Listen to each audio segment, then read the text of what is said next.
Yes, it worked. Bro, what am I doing? So it just keeps on aimbotting. Oh my god. Alright, so from last video we made the CPU, and now I want to make games on it now. I want to have a display system. I'm going to show my mistakes and I'm going to show what we expected and what we got. So I started off with no knowledge on how screens work, so let's just start it. So the first step was to get a screen so we could actually see anything. So I put like a grid of LEDs, like an 8-row LED together. And I just kept on combining it, and I was like, oh, this is the one, this is how I do it. But so what I was expecting to do was, oh, let me make a quick shift register, and maybe I can just shift the words side to side. And I looked at it, and it just wasn't shifting like properly, because I wanted to either shift up and down. I wanted to be able to control what it did, so this was a mistake. So I connected a whole grid of 64 grid screens and just combined everything together.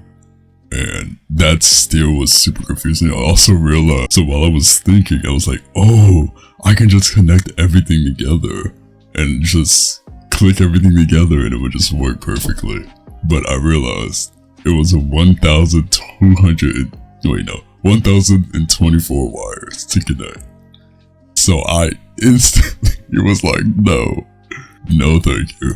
So while I was thinking, I thought of putting a ROM and just coding the inside of it with bits, so like it can choose which LED can light up. I was like, oh wait, and I can add a counter at the end, and that was really smart because it can count up and down depending on the pattern instead of like heavy like hardwired stuff.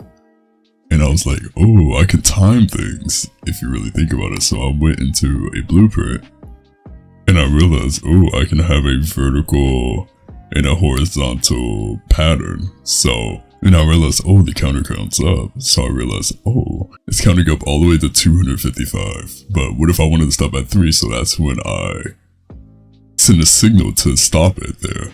I was like, oh my gosh, this is so smart. So it's just a timing thing I need to find out about. So I was looking around and I found a RGB screen. I was like, oh my gosh, this is so much better. So I was learning about it and I realized, oh, the top row means Y and the bottom row means X. And I was like, okay. So I realized, oh, the screen works really interesting. You can only write one thing at a time, but it's a numbered grid up to 255. So spending more time thinking, I thought, oh, I could just go back to what I did before and use the address counter that counts upwards and just time the pixels, and I could probably change the colors and everything. So I tried that and I was like, oh, it works. It actually lights up stuff. Music licensing. But I realized, oh, it's not lighting up every pixel. So I feel like it's a clock issue. So I kind of lowered the clock speed by adding a flip-flop, so it's a little delayed. And everything actually worked perfectly, and I was shocked. And I wanted to see everything actually work in slow motion. And everything seemed like everything was doing its job, so I connected a ROM to the color system so I can maybe change the colors to see if that works. I don't know. So I tested out doing that. And it changed some colors, and my theory was right. Making the timing system was so smart. That was the best thing I've ever thought about. I wanted the screen to get a little bigger, so I kind of expanded the screen. So I wanted to try some cool patterns like a chessboard, I love you, smiley face, just other like really cool patterns I wanted to try out. So I was thinking like, how can the ROM fit this many colors? Because each color thing was 4. Each input was 4 bits, and the ROM could only hold 16. And 8 of them are used for the LEDs. Maybe I can have an encoder or decoder for the color. So I started working on that. And that was so smart of me. And now I can just put only 4 bits and I can choose any color I want. So I made a little chart. After that, I was just messing around with the colors. And this is where everything got interesting. I was like, oh my goodness, I can draw a background. So I put a tree together, I put grass together. I was still working on the tweaks and everything about it, but I was starting to realize everything, so I drew my character on it. And that was really, really good. I wanted to add a background, like a sky blue background, so I was still thinking about that. So what I did was, I added a mux for our color system, so we can either choose, here, it will make more sense later, but it's gonna be really useful, I thought. So I can either choose which color I want, so every single time it hit something, it wouldn't mess up the background. Then, here's the big thing, I thought about making a sprite engine. So this took really long, a bunch of studying. This took really long, a bunch of brainstorming, and I finally made a sprite engine. And we can either choose which color it's on, and I was like, oh, that's so sick, it moves around. But I realized it was upside down. So I had to recode everything, so it wouldn't be upside down.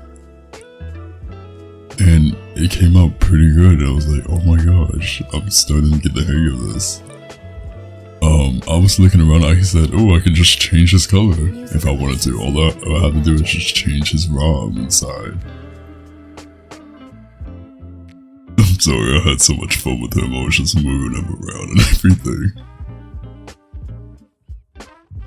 Trying new things, I was like, oh, maybe I can add a letter system to it. But anyways, I made the letters, and it was a little too big, so I had to like size it down a little bit. And I sized it down, and we had another problem. It's not transparent, like it had a background on it. So I worked on removing the background, the black background, and yeah, it's now working. So I now made another letter, which was in, my name, and everything seemed perfect. I can use this as a test.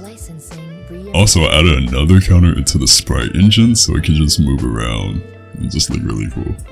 And I just started making some silly things like helicopters, planes, it's stupidness. I was like, oh, I want to make an enemy NPC that like shoots at you while you play the game or while you jump or something cool.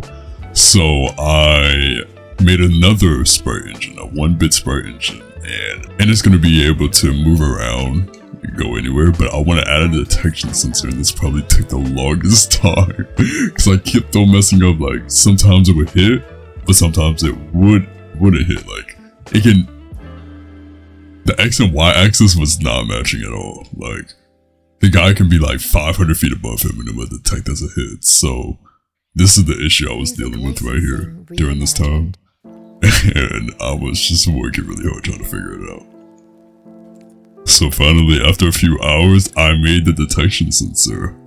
And I combined it to the circuit, so whenever the player gets hit by the bullet, it detects and lights up that pink light.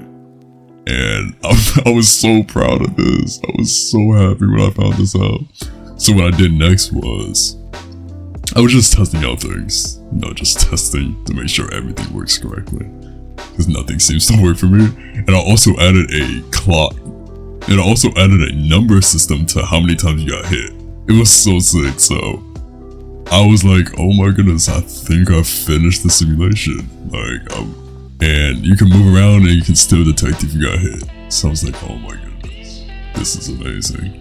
And I also made it so you disappear when you get hit, like you lost HP. So I'm gonna have an HP thing soon.